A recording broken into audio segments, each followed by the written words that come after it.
everyone, this is Sandeep Singh. Welcome back once again in your favorite channel. I hope you are doing very well. And हम लोग लगातार मिल रहे हैं ताकि आप अपने बोर्ड एग्जामिनेशन की प्रिपरेशन को और ज्यादा स्ट्रेंथन कर सको। तो शुरू करते हैं आज के सेशन को। आज के इस स्पेशल सेशन में होने क्या वाला है भाई? तो आज के सेशन में होने वाला है आपके लिए हैंड रिटन नोट्स। जी हाँ, अभी तक आप लोगों ने खूब सारी चीजें पढ़ा, समझा, सीखा एंड आपको पता है कि आपको एग्जाम में लिखने के लिए वो कंटेंट चाहिए जो सबसे अलग हो, है ना, सबसे डिफरेंट हो और भाई एग्जामिनर को पसंद आ जाए एंड उस पर हमें बहुत ही शानदार वाले मार्क्स मिल जाए। तो उसके लिए अब क्या करना है? तो उसके लिए आ जाइए, आपके लिए मैं लेकर के आया हूं हैंड रिटन नोट्स। ये आपको हेल्प करने वाली है आपके आंसर राइटिंग स्किल में और इसकी वजह से आप एक बेहतर स्कोर कर पाएंगे आपके बोर्ड एग्जामिनेशन में। इसके लिंक वीडियो के डिस्क्रिप्शन बॉक्स में अवेलेबल है, जहां से क्लिक करके आप अपने कॉपी को मंगा सकते हैं। तो शुरू करते हैं हम आज के सेशन में एक और नए चैप्टर की, मतलब the human I and the colourful world chapter के हम लोग आज डिस्कशन करते हैं, इसकी बात करते हैं एंड देखते हैं इस चैप्टर में कौन कौन से ऐसे की पॉइंट्स है जो कि हमको ध्यान में रखने हैं और कौन कौन से ऐसे न्यूमेरिकल प्रॉब्लम्स यहां से आएंगे, क्या क्वेश्चंस आ सकते हैं आपके बोर्ड एग्जामिनेशन में, उनकी बात करने वाले। तो हैंड रिटन नोट्स कुल मिला जुला करके आपको आंसर राइटिंग के लिए सबसे ज्यादा जरूरी है ना।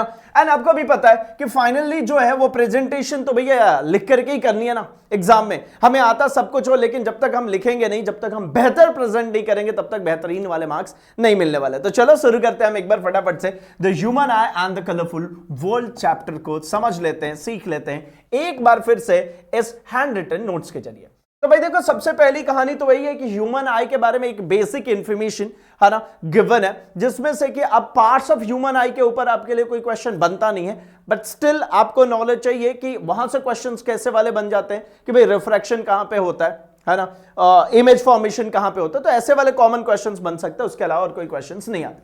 तो सबसे पहले ही बात हो रही है किसकी? द ह्यूमन आई की। तो कहता है the human I is one of the sensitive and valuable organ, है ना। It enables us to see the wonderful objects, है ना, wonderful world, colors around us. Of all the sense organs, the human eye is the most significant organ. एक बात समझ लेते हैं, construction of human आई। देखो ये वाला पोर्शन जो है ना, मैं आपको ऐसे ही डिस्कस कर लेता हूं, बट ये अब आपके है ना क्वेश्चंस के पार्ट में रहने वाले है नहीं, बट हाँ जानकारी आपको होनी चाहिए क्योंकि दो तीन क्वेश्चन यहां से बन सकते हैं। जैसे सबसे पहला कि रिफ्रैक्शन आई में करने का कारण कौन होता है, इमेज कहां पे फॉर्म होती है। तो एक बार देख लो फटाफट, सबसे आउटर लेयर ये जो होती है इसको हम कहते हैं कॉर्निया, है ना। इसी के ऊपर है ना एक व्हाइट लेयर जमना शुरू हो जाती है जिसको है ना कैटरैक्ट कहते हैं, है ना, एक तरीके का डिफेक्ट है, इसलिए इसको पढ़ना जरूरी है। ठीक है, आगे के टॉपिक्स में काम आएंगे, इसलिए इसको पढ़ना जरूरी है। इसके बाद में इसके पास में है ना यहां पर होती है iris. Iris is something kind of shutter, है ना, which allows the light beam enter into the eye. जब ब्राइटनेस ज्यादा होती है तो ये शटर बंद होता है, मतलब इनके बीच का गैप जिसको आप प्यूपिल कहते हैं, ये गैप कम होता है जब ब्राइटनेस ज्यादा होती है, एंड जब ब्राइटनेस कम होती है तो इनके बीच का गैप ज्यादा होता है। मतलब एक तरीका है कि भाई एक बात समझो, आपको 1000 रुपीज चाहिए, है ना, तो 100 के अगर आपके पास में नोट होंगे तो वो कम क्वांटिटी में होंगे, लेकिन 10 के नोट होंगे तो ज्यादा क्वांटिटी में चाहिए 1000 ही। मतलब ऐसा मैं बोल रहा हूं कि जब कभी इंटेंसिटी ऑफ लाइट ज्यादा होगी तो काउंटिंग ऑफ लाइट बीम कम होगी, लेकिन जब इंटेंसिटी ऑफ लाइट बीम कम होगी तो काउंटिंग ऑफ लाइट बीम ज्यादा होगी। ठीक है, तो इसकी वजह से यहां पर आखिरी यहां पर आपको देखने को यहां पर मिलता है क्या? आइलेंस। आइलेंस क्या है भाई? तो एक तरीके का है ना जेली लाइक स्ट्रक्चर है जो कि कॉन्ट्रैक्ट हो सकता है, इलोंगेट हो सकता है with the help of ciliary muscles. ये ciliary muscles are the lens holder basically, right. जब कभी भी हमें है ना पास के और दूर के ऑब्जेक्ट्स को देखने होते हैं तो हमारी आई के अंदर एक स्पेशल प्रॉपर्टी है जिसको कहते हैं एक्कोमोडेशन ऑफ आई। मैं बार बार रिपीट कर रहा हूं, ह्यूमन आई का स्ट्रक्चर नहीं आने वाला, लेकिन उस पर बेस क्वेश्चन मिलेंगे। तो एक्कोमोडेशन ऑफ आई क्या है भाई? तो हम कहते हैं कि जैसे हमारा कैमरा होता है, उसको near by objects and far objects के लिए उसके लेंस को एडजस्ट करना पड़ता है सो दैट फाइनल इमेज जो है वो आपके स्क्रीन पे बने। इन द सेम वे हमारा जो स्क्रीन होता है बेटा, इसको कहते हैं रेटिना। फाइनल इमेज रेटिना पे बनना है, फार ऑब्जेक्ट्स के लिए भी और नियर ऑब्जेक्ट्स के लिए भी। तो ऐसा कैसे पॉसिबल है? तो ऐसा पॉसिबल है with the help of ciliary muscles. Ciliary muscles क्या हेल्प करती है बेटा? जब आई को किसी नियर बाई ऑब्जेक्ट्स के लिए इमेज बनानी होती है तो सिलरी मसल्स अपने आप को खोलता है, ठीक है, और लेंस की थिकनेस को ज्यादा कर देंगे। वही जब कभी फार ऑब्जेक्ट्स के लिए इमेज बनानी होगी तो लेंस की थिकनेस जो हो जाएगी वो हो जाएगी कम। ये किसके लिए हो जाएगा? This is for far objects, और ये होता है बेटा हमारा किसके लिए? Near objects. अब इन दोनों की कहानी आपको समझ में आ गई। ऐसा क्यों हो रहा है? क्योंकि अगर आपने लेंस के विड्थ ज्यादा रखा है, मतलब रिफ्रैक्शन ज्यादा होने वाला नियर बाई ऑब्जेक्ट है, तो उससे आने वाली लाइट बीम ज्यादा स्ट्रांग होगी, तो उसको जल्दी रिफ्रैक्ट कराना है। और दूर से आ रही है लाइट बीम, मतलब वैसे ही उसकी स्ट्रेंथ कम हो रखी है, तो इसलिए वहां पर एक थिन लेंस चाहिए होगा। इसके अंदर जो भरा होता है बेटा, ये है हमारा विट्रस ह्यूमर, ये पूरा लिक्विड भरा होता है। एंड इसके बाद में रेटिना बच जाकर के इमेज फॉर्म होती है। जो इमेज फॉर्म होती है रेटिना पे, वो रियल, ध्यान रखना इस पे, जो इमेज फॉर्म होगी वो कैसी होगी? रियल, इन्वर्टेड, रियल होती है और इन्वर्टेड होती है, हमेशा ध्यान रखना। हमारा ब्रेन फिर से उसको एक बार इन्वर्ट करता है, इसलिए हमको सीधी इमेज दिखाई पड़ती है, ठीक है। इसके बाद में हमारे आई के अंदर में यहां से ये ऑप्टिक नर्व्स है, मतलब ये पूरा सिग्नल, मतलब रेटिना पर जब लाइट बीम आती है ना, तो एग्जैक्टली रेटिना क्या कर रहा होता है? रेटिना जो है वो इलेक्ट्रिकल पल्सेस में कन्वर्ट करता है हमारे लाइट सिग्नल्स को। जो लाइट आ रही है उसको इलेक्ट्रिकल पल्सेस में कन्वर्ट करके हमारे ब्रेन को भेज देता है with the help of optic nerves. और यहां पे अब कोई रेटिना जैसे स्ट्रक्चर है नहीं, खाली जगह है, इसलिए इसको हम कहते हैं ब्लाइंड स्पॉट, है ना। यहां पर अगर इमेज फॉर्म होगा तो नहीं दिखता। दूसरा, एक ऐसे हमारे आंख में येलो स्पॉट होता है, उसका मतलब होता है जब मैक्सिमम ब्राइटनेस होती है तो आपको वो येलोइश दिखती है, जैसे कहीं स्पार्किंग हो रहा हो आपको येलोइश दिखता है। तो येलो स्पॉट हमारे आई में होती है जो मैक्सिमम ब्राइटनेस के लिए जिम्मेदार है। ऑलराइट, इसके अलावा बहुत सारी चीजें थी, बट ठीक है, अब उनके बारे में बहुत सारा डिस्कशंस है नहीं, है ना। जैसे रेटिना के अंदर में कोन्स एंड रॉड सेल्स होती हैं, जो कि कलर्स और ब्राइटनेस के लिए उनको आइडेंटिफाई करने के लिए जिम्मेदार होती है। तो देखो, just behind the cornea is the iris which controls the size of प्यूपिल, है ना। मैंने बोला प्यूपिल के साइज को कंट्रोल करना, मतलब कॉर्निया के जस्ट पीछे जो हमारा आइरिस है वो अल्टीमेटली क्या है? एक तरीके का, आप ऐसा भी समझ सकते हो, है ना, एक तरीके का शटर जो बोल रहे हो। एक और चीज समझना, इसी का कलर होता है, जैसे बोलते हैं ना कि भाई ब्लू आइज हैं, है ना।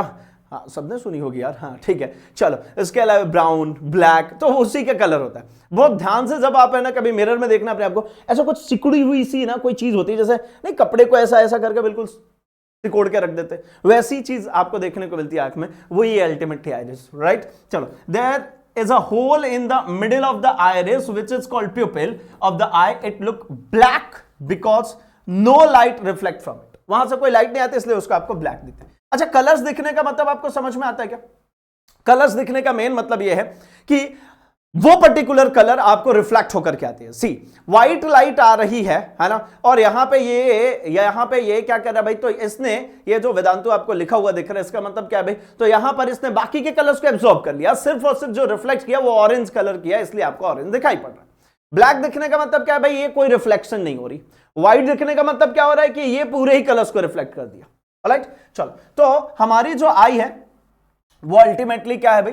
वो आई एक तरीके का, आप आई बॉल जिसको कहते हो, ये पूरा आई बॉल, इसकी साइज है ना बढ़ती नहीं है, मतलब ऐसा जैसे कि हमारे फिंगर्स छोटे थे, बड़े हुए तो बड़े हो गए, ऐसा कुछ नहीं होता है। By birth till death same size की रहती है। तो देखो, the eye lens is a convex lens made of transparent, soft and flexible material like a jelly of proteins. It's focal length can be changed by the action of ciliary muscles. The screen on which an image is formed in the eye is called retina. The retina is a delicate member having a large number of light sensitive cells called rods and cones. The spare sorry, यहां पे थोड़ा सा गड़बड़ है। The space है बेटा, है ना। The space between cornea and eye lens is filled with vitreous humour, ठीक है। क्या बोलते हैं इसको? विट्रस ह्यूमर या एक्वस ह्यूमर। एक्वस ह्यूमर होता है बेसिकली कॉर्निया और आई लेंस के बीच का, और विट्रस ह्यूमर जो होता है ना वो बिल्कुल बीचों बीच वाला। सॉरी, देखो, सी यहां ये वाला जो हिस्सा है ना, ये वाला जो हिस्सा है ये हमारा एक्वस ह्यूमर का है, और ये जो है ये हमारा विट्रस ह्यूमर का है, ठीक है ना। जो आंसू आता है दैट इज एक्वस ह्यूमर, ठीक।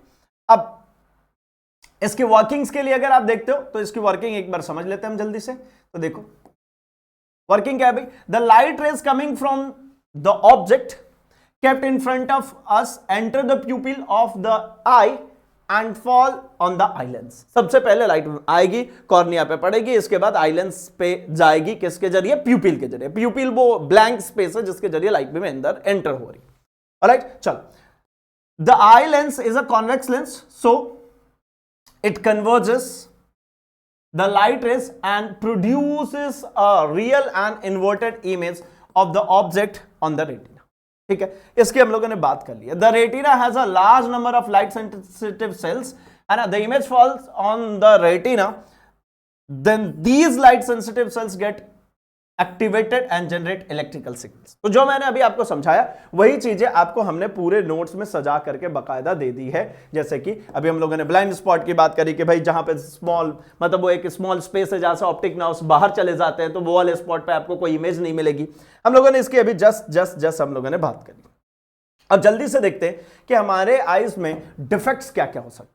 तो देखो यार, हमारे आई के पास में ना कैपेबिलिटी है कि नियर बाई पे 25 सेंटीमीटर एंड फार ऑब्जेक्ट्स की अगर आप बात करते हो तो इनफाइनाइट तक देख सकते हैं. ठीक है, मतलब far point of healthy I is infinite and near point of healthy I is 25 centimetre. Alright, लेकिन अगर इसमें कुछ डिफरेंसेस आ जाए, मतलब फार पॉइंट्स कम क्लोजर या फिर नियर पॉइंट फार अवे.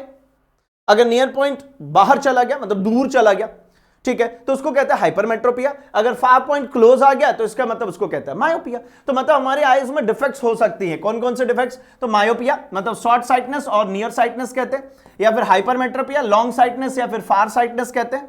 ठीक है, चलो आगे बढ़ते हैं, है ना. इसके बाद में प्रेस बायोपिया. ठीक है, प्रेस बायोपिया में क्या होता है? Near by and far object दोनों ही नहीं दिखते.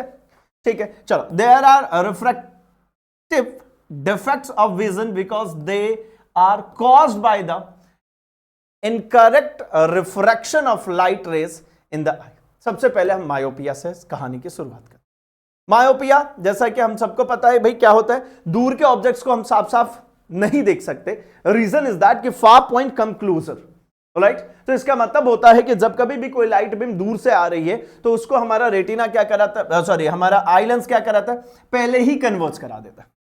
ये क्या करता है? पहले ही कन्वर्ज कराता है, जिसके कारण में रेटिना तक ये पहुंच ही नहीं पाती. तो देखो इसके अंदर में आपसे जो क्वेश्चंस पूछे जाते हैं वो बार बार आपने देखा होगा. जरा ध्यान से देखो इसको. आपके लिए क्यों मैं बार बार बोल रहा हूं कि भैया ये हैंड रिटन नोट्स आपके लिए बहुत कारगर है, वो इसीलिए क्योंकि इसमें आपको सब कुछ बकायदा गिवन है. ठीक है, myopia is that defect of vision due to which a person can not see the distant object clearly. Example, a child having the defect cannot read writing on the blackboard clearly if he or she on the last bench. The far point of an eye suffering myopia is less than infinity. तो क्या बोलेंगे भाई defect क्यों हुआ? तो सबसे पहले due to high converging power of eye और लेंस. पावर बढ़ गई है, या फिर आई बॉल जो है वो कैसा हो गया भाई, लार्ज हो गया. ऐसा खिसक गया. पहले रेटिना यहीं से थी तो इमेज बन जा रही थी, अब रेटिना आगे बढ़ गई, ऐसा कहना चाह रहे. ठीक है जी, तो आपको पता चला इसके अंदर में क्या डिफेक्ट्स. अब बारी आएगी किसके? इसके करेक्शन की. तो इसको करेक्ट करने के लिए क्या करेंगे? तो इसको करेक्ट करने के लिए कॉनकेव लेंस यूज करेंगे. कॉनकेव लेंस का काम क्या होगा? जितनी वो शॉर्ट हो रही थी उतना उस लाइट बीम को फार अवे भेज देगा.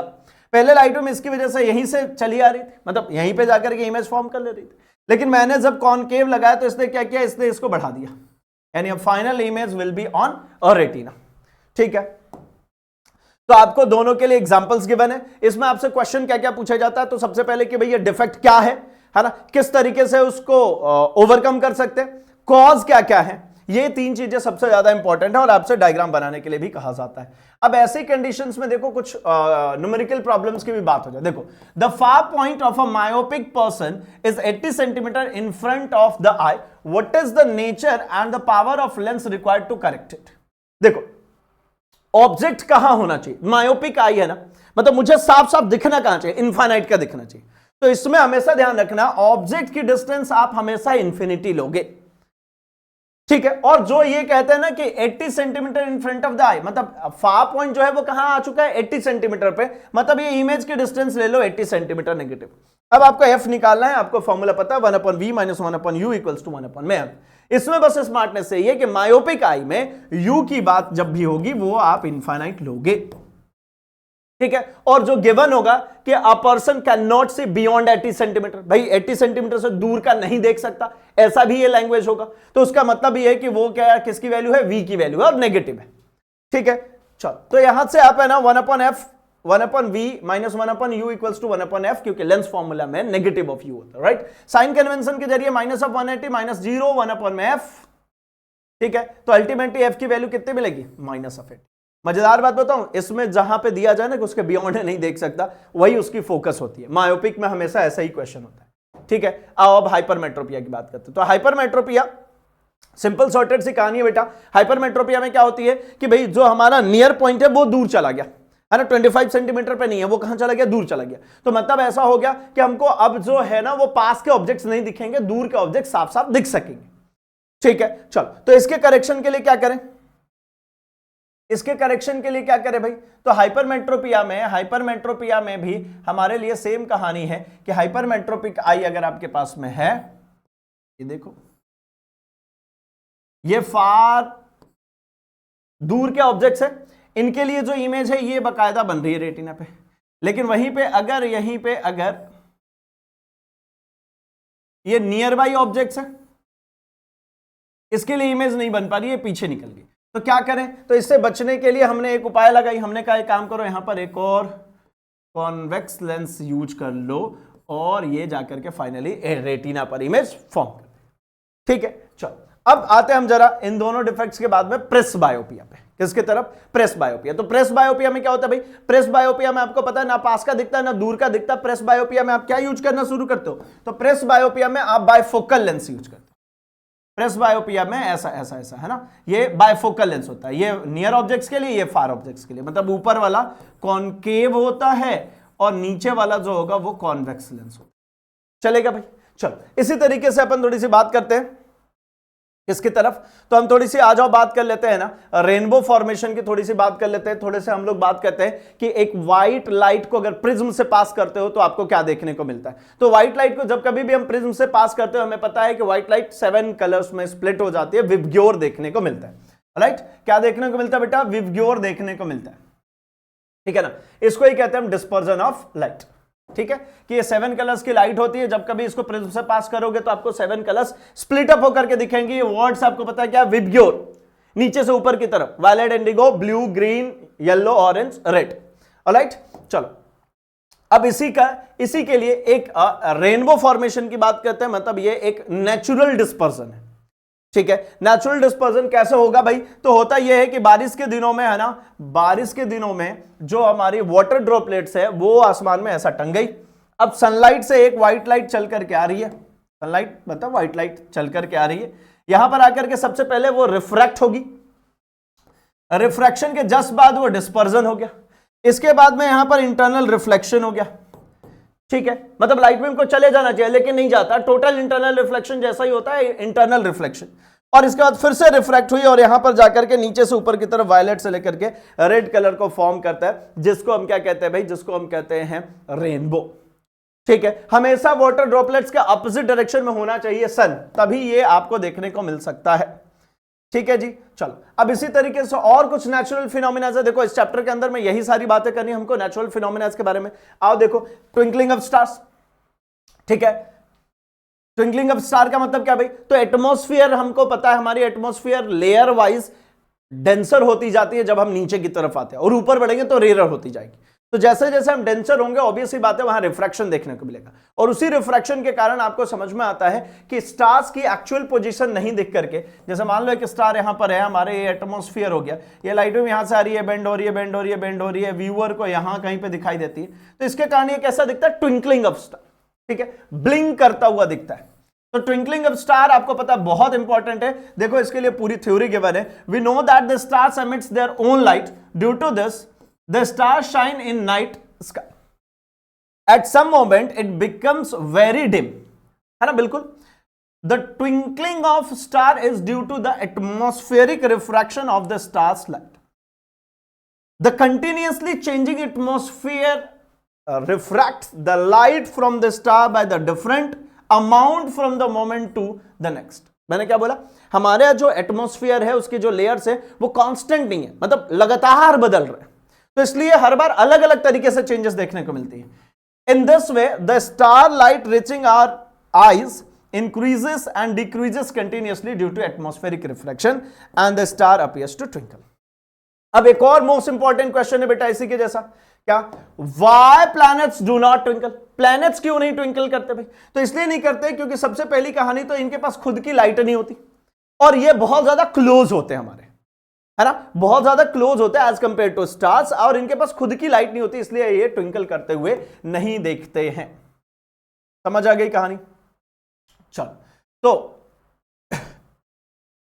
आगे बढ़ते हैं और आगे बढ़ते हैं, जरा देखना final closing statement. The continuous changing atmosphere is unable to cause variation in the light coming from a big size planet, है ना, because of which the planet does not twinkle at all.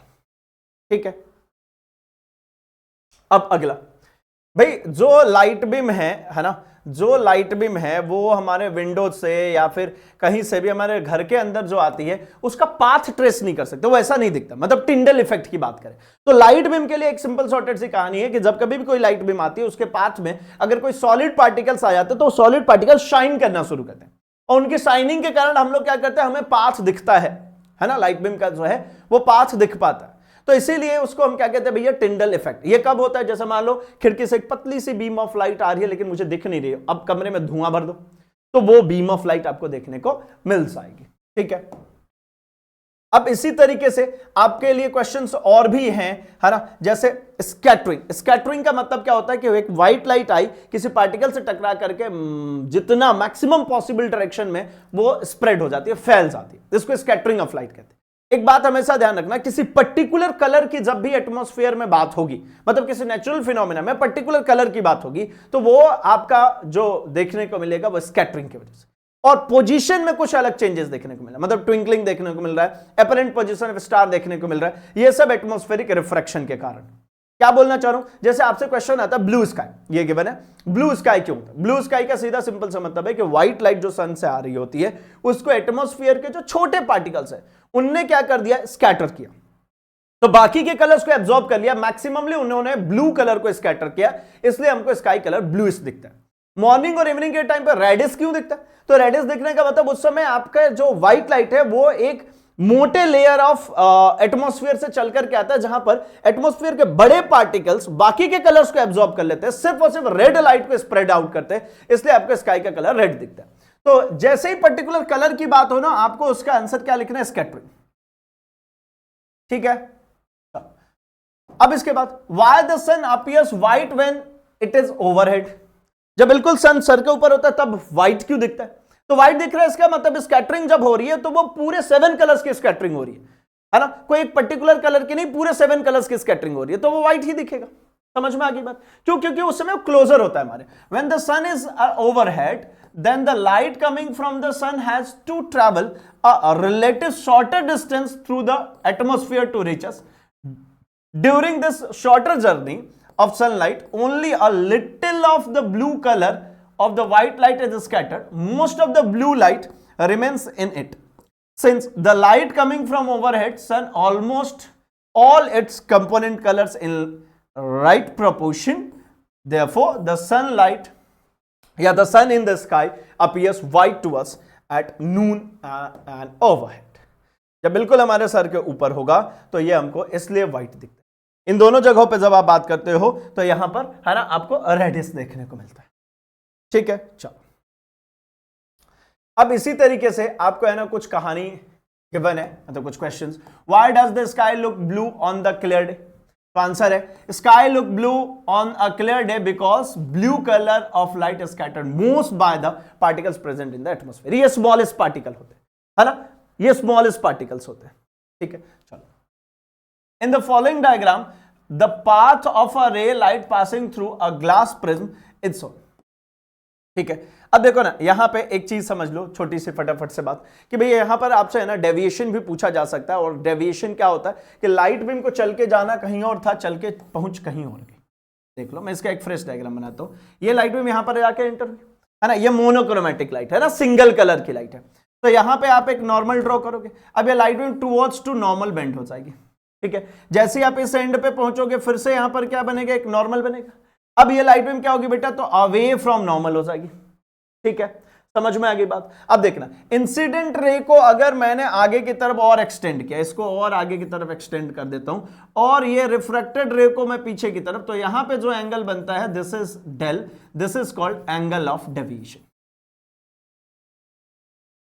ठीक है, यहां पर और क्या मिलेगा बेटा, तो this is called prism angle. ठीक है, यहां पे ये जो मिलेगा दिस इज I1 कह लो, दिस इज I2 कह लो, इसको R1 कह लो, इसको R2 कह लो, चलेगा। तो इतनी सारी बातें आपको किस में ध्यान में रखनी है, इसमें आपको प्रिज्म में ध्यान रखनी है। एंड इसमें आपको बेटा प्रैक्टिस क्वेश्चंस भी मिलेंगे जो कि आपको डायरेक्टली एग्जाम में देखने को मिल जाएंगे। तो आपको प्रैक्टिस क्वेश्चंस भी देख करके जाना है इसके, और सारे ही क्वेश्चंस गिवन है, सारे ही इंपॉर्टेंट पार्ट है। जैसे कि ये एक इंपॉर्टेंट क्वेश्चन है कि व्हाइट लाइट चल करके जा रही है, आपने एक प्रिज्म सीधा रखा, दूसरा प्रिज्म पलट के रख दिया, तो वापस से देखो आपको व्हाइट लाइट ही मिल रही है, और यहां पे अगर ध्यान से देखोगे तो ये पैरेलल बीम ऑफ लाइट में चली गई। मतलब ये इन दोनों को अगर ऐसा ज्वाइन कर दूं, है ना, एक प्रिज्म इधर से और एक प्रिज्म इधर से ऐसा ज्वाइन कर दूं, ठीक है ना, तो ये आपको पैरेलल ये देखो, ये आपको ग्लास स्लैब जैसा नहीं दिखने लग गया। तो मतलब इससे जो निकलने वाली लाइट बीम होगी वो अनडेविएटेड होगी, जिस पाथ पे पहले जा रही थी उसी डायरेक्शन में जाएगी। ठीक है, तो इस पे रिलेटेड बेटा आपको, है ना, आपको यहां पर क्वेश्चंस भी गिवन है, क्वेश्चन नंबर 9, क्वेश्चन नंबर 10, ठीक है, 11, 12, ये पूरे ही क्वेश्चंस आपके इंपॉर्टेंट है। मतलब इवन आपको मैं बता दूं कि आपके असर्शन रीजन टाइप क्वेश्चंस भी, आपके एमसीक्यूज क्वेश्चंस टाइप भी है, आपके, है ना, शॉर्ट आंसर टाइप क्वेश्चंस भी इसमें गिवन है। तो ये सब कुछ आपके लिए अवेलेबल है, जिसकी लिंक वीडियो के डिस्क्रिप्शन बॉक्स में अवेलेबल है। क्लिक करिए, ज्वाइन कीजिए और फटाफट से इसकी कॉपी आप अपने लिए मंगा सकते हैं। तो मिलते हैं हम अपकमिंग सेशन में अगले चैप्टर के नोट्स के साथ में। तब तक के लिए अपना और अपने आसपास सबका बहुत सारा ख्याल रखें। Thanks for watching.